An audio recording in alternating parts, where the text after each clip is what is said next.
Hi everyone, welcome back to the channel. Today I'm going to give you a first look around the brand new Luminar.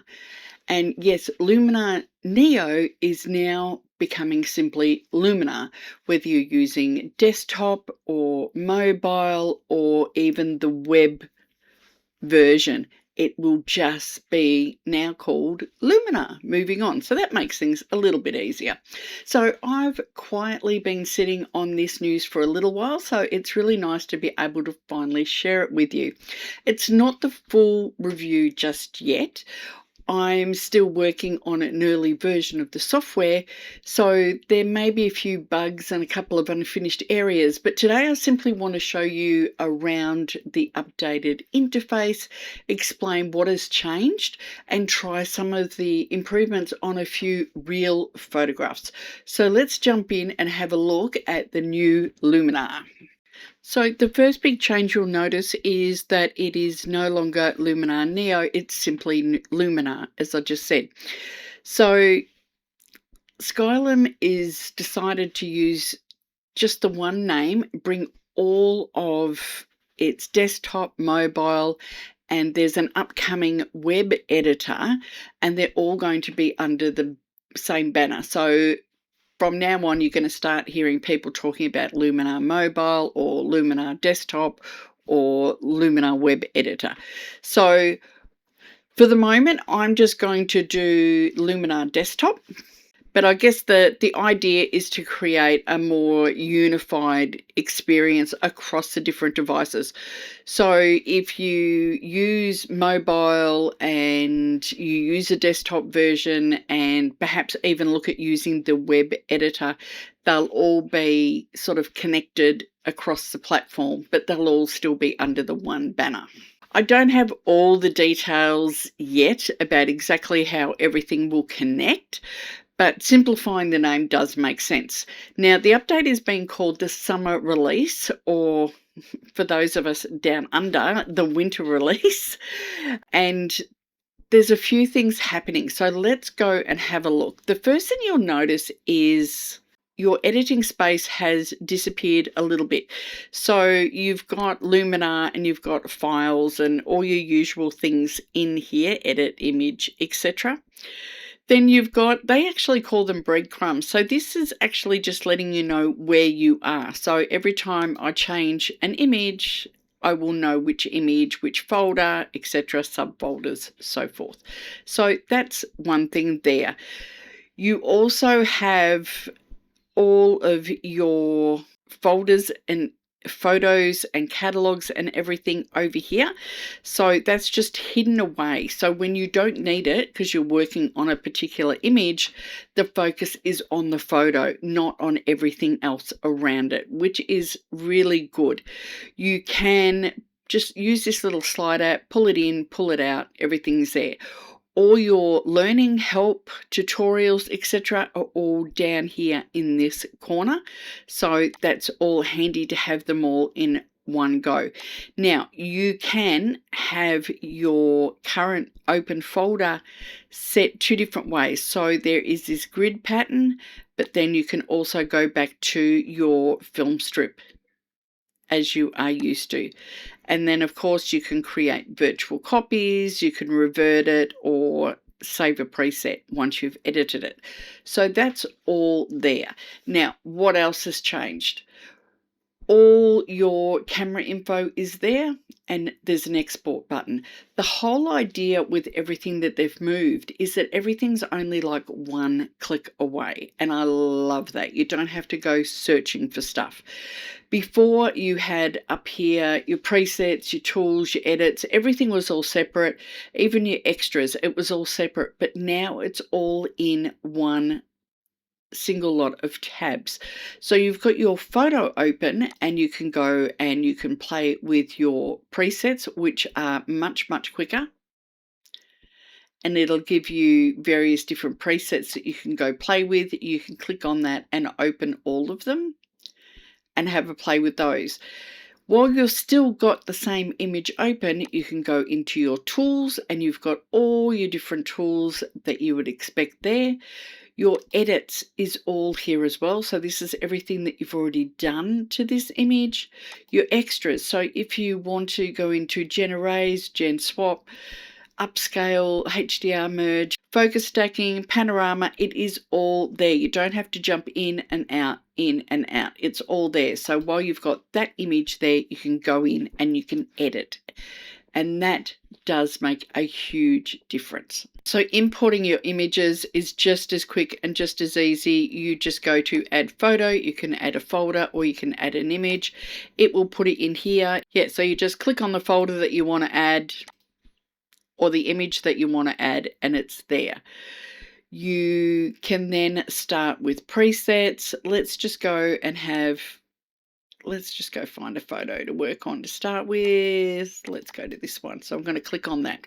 So you've got your presets that you can go and play with. Now, if you've got your own presets, now I did notice that some of my newer presets did not carry over. A lot of my old ones did, but not all of my newer ones. So you might want to export any presets before you load up the software.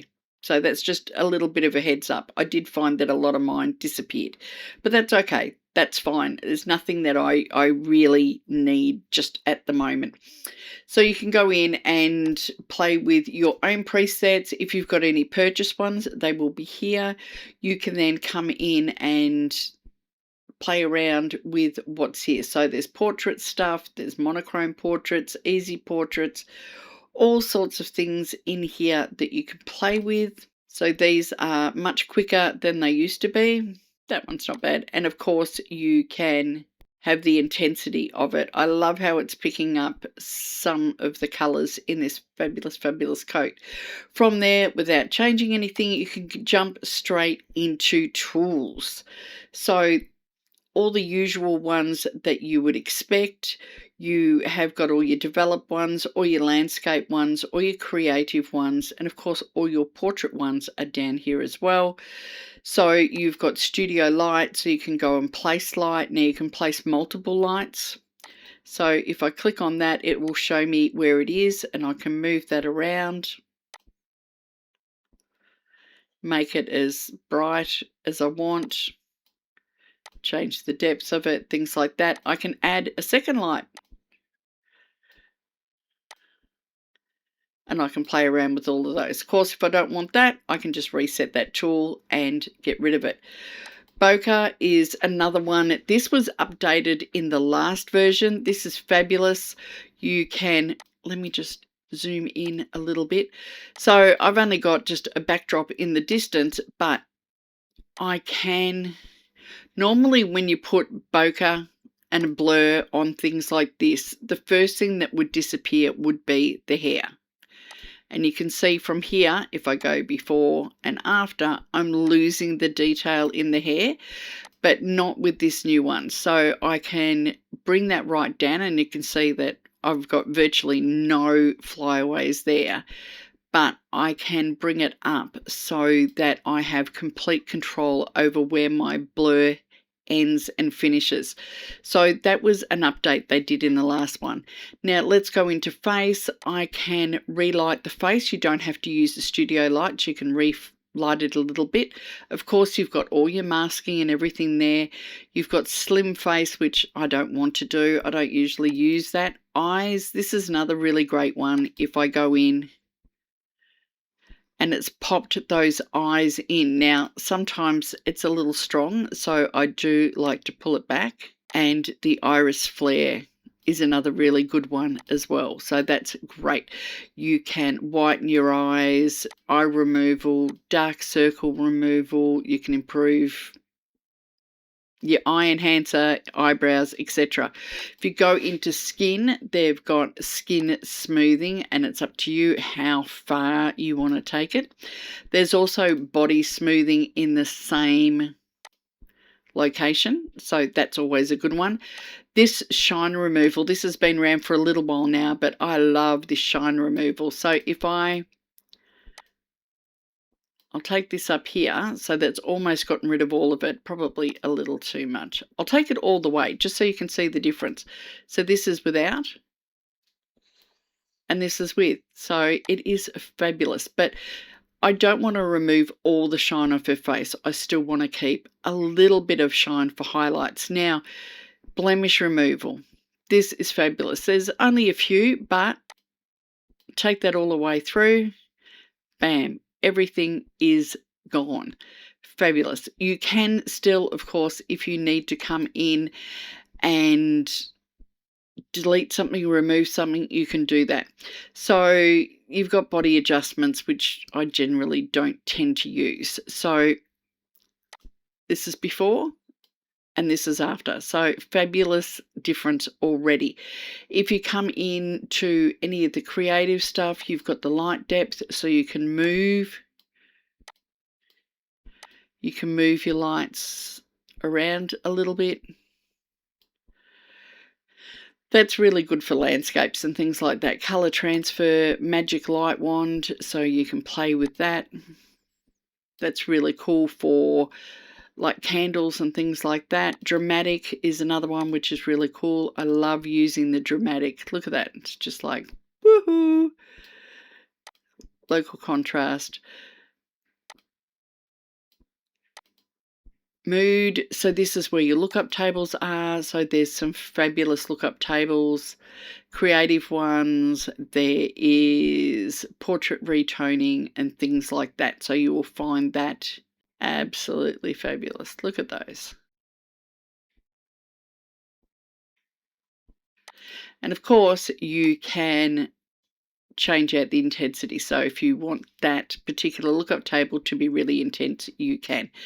So all the usual things, mystical, glow, blur, things like that, they're all there. And then of course you've got your super contrast and all the rest of it. Dodge and burn and clone is down the bottom with your professional tools. So if you want to do your dodge and burning, you want to do super contrast, color harmonies, things like that, they are all there. So you can play around with all of those, do some pretty funky things. So going back into my tool panel again, so you've got your color and things like that. So if you want to boost the saturation of your colors, and of course if you click on the little arrow there, you can then come in and you can boost or desaturate them as you require.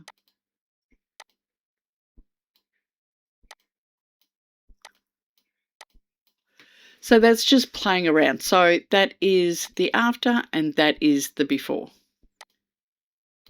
Absolutely fabulous. So let's jump in and have a little look at some landscapes.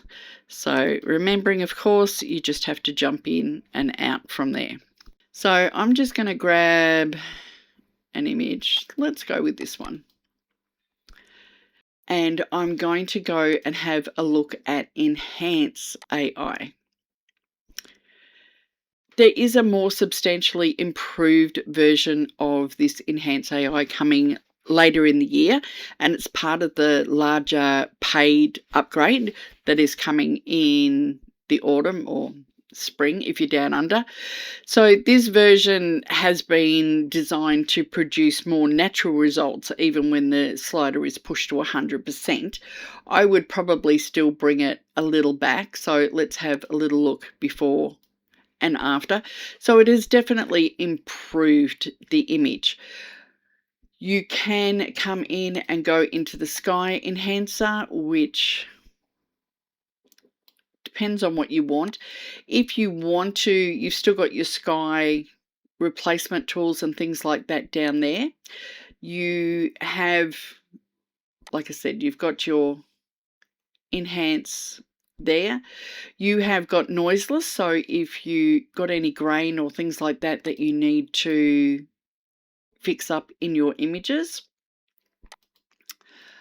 I have got enhance done twice, so I'm just going to get rid of one of those because it was looking a little bit overcooked because I've gone into it twice. So you've actually got your favorites up here, so this probably aren't my favorites, but they are there. But they're also in the essential tools.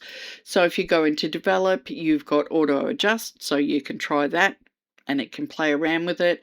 You can play around with your exposure. Smart contrast is another really good one, which does it without cooking it. You can play with your curves, your color, your sharpness, noise reduction, etc. If you have something in your image that you want to remove, and I've got some people in my image, so I'm going to go into the remove tool and I'm going to get rid of these two people and just hit erase, and that did a really good job. So before, after, they've gone, and it doesn't look like there's anything particularly out of place. Maybe just a little bit here. Let's see if we can do another pass on that. So that's all there. Now, a couple of other things that you might find useful. So let's just jump back as one photo that I'm looking for. We'll have a look at a bit of a flower in a minute, but okay, so I've got this image here and the sky is pretty, it's a bit crooked. I've got something that I want to crop out of it. Now the new crop tool isn't here yet, but we can still crop. And I've got water and all sorts of things. So let's go and have a little play with this to start with. So I was on ISO 250, so there shouldn't be too much noise. I'm going to go into develop. So this is the raw photo. So it's got develop raw. I'm going to go to Adobe Standard and it brings up my profile from my camera. Going to go into smart contrast, drop my highlights a little bit, bring up the shadows a little bit, transform. So with the transform tool, if you click it, it will automatically try and straighten it out for you, but you can play with the aspect or the horizontal, etc. If you go into optics, you've got things like auto distortions, defringe, etc. You've got there that you can fix as well. So I want to go into erase because I'm sure you've probably noticed by now all these little dust spots and things. By this stage we've been on the road for a while and my camera sensor was getting a bit dirty. Also, my lens was getting a bit dirty and I should have cleaned it, but I didn't. So you can go in and you can remove them one by one, but you can also click on remove dust spots and it will do it all for you. There you have it. There is the dust spots removed, and that's what it was like before. So I can come in, I can play with that, I can go into structure and you can play with sort of adding in some texture and things like that. You can do twilight enhancer, you can do sky replacement, everything that you're sort of used to have in the other one. So I can play with the sky, make it something a little more impressive than it was in the photo, and you've got all your mask refinements and things like that. Everything else that you had in Luminar Neo, you will now find in Luminar. So here's the image before, and here's the image afterwards. All my edits are there, my tools are there. If you want to re-edit something, so I'm going to go into develop and I want to boost that up. Now, I think this is probably just a bug in the system, but when I go to something that I did in my edit panel earlier, anything after that has momentarily vanished, but if I go back into my tools, it is there. It just takes a minute to pop up. Okay, so that's it for a bit of a look around. We can have a look at maybe some flowers. So your crop is, again, there is some compositional AI tools and it can suggest a composition for you. Apparently the new composition 2.0 is even better. It gives you different compositional values that you can play with, but you still have complete control. And your horizontal alignment is there too. If you didn't want to go the way that I went and do it on your own, you can do that from here as well. So that's pretty much it. Let's just have a quick little play. Go into Accent AI. Structure. Give it a little bit of structure. Color, I can go into saturation, or I can go into my HSL panel. You've got your black and white details, so if I wanted to bring out more details in my flower. And you've got sharpen there, your masking tools, your vignette, everything else that you have come to love about Luminar. So what's coming later? It's quite important that I separate this free summer-winter release from the larger upgrade that's arriving later in the year. That's got more in it again. This free update for current Luminar Neo owners it's focusing on the clearer workspace, navigation, performance, generative tools, and additional camera support. So that will all be there in the free summer update. Then in the fall or spring in Australia and New Zealand, etc., there will be 3 major creative improvements. So this is the paid update, not the free one, but the paid one that's coming up. First, there is Atmosphere 2.0 with fog that's designed to interact with existing light, colour and depth of your photo rather than just sitting over the top like a flat overlay. The second is Crop 2.0 with Composition AI, which analyzes an individual photograph and provides alternative compositions in real time that you may not have thought of. So you still retain control over the final result, which is important because composition is more important, the feel and the story you were trying to tell rather than just a mathematical formula. But you still have control. The third one is an improved enhanced AI. Now, Luminar already has AI, but this new one is designed to protect highlights while respecting existing colour palettes and deliver more natural results, even at full strength. So they are 3 things that are happening in the paid upgrade. We're also expecting some improved masking and presets, printing options, new export options with watermarks and frames, so that'll be interesting to look forward to. There will be an AI assistant, and we'll have more on that later, and access to the new Luminar web editor. More on that to come. So I'll look at those properly once the full version is available to test. So my first impressions of the new Luminar? Well, the update interface is probably the most noticeable change in this release. It feels more unified, the key areas are easier to access, and I'm spending less time jumping backwards and forwards between the different sections of the program. So presets and editing and tools and all the extras and all the rest of it, they're all there in the tab section. So that just makes it a bit easier. I also like the idea behind keeping the focus on the photograph rather than the interface. A cleaner workspace is only successful if it helps us edit more naturally. And so far, I think Luminar is moving in the right direction.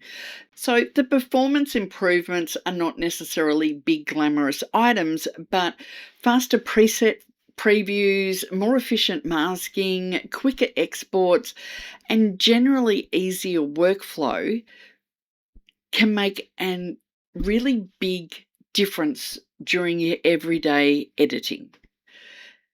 However, this is still an early look. I want to spend more time editing different types of photographs before deciding how substantial these improvements really are. But in closing, I guess the free summer Luminar release arrives during August, and it's definitely worth getting the update, that's for sure. The larger paid upgrade is expected in the Northern Hemisphere in fall and spring down under. Pre-orders will be available from the 31st of July, but they do close on the 31st of August. I don't have any confirmed pricing at the moment, but I'll add the information to upcoming videos and blogs once that becomes available. So let me know in the comments what you think of the updated interface. Which of the upcoming tools would you most like to see tested? Are you interested in Atmosphere 2.0 or the new composition AI or even the enhanced AI? Let me know in the comments below. If you found this look helpful, please give the video a thumbs up, subscribe to the channel and hit the notification bell so you don't miss the full Luminar review once I've had more time to put it through its paces. So thank you so much for watching, and I will see you next time on YouTube. Bye.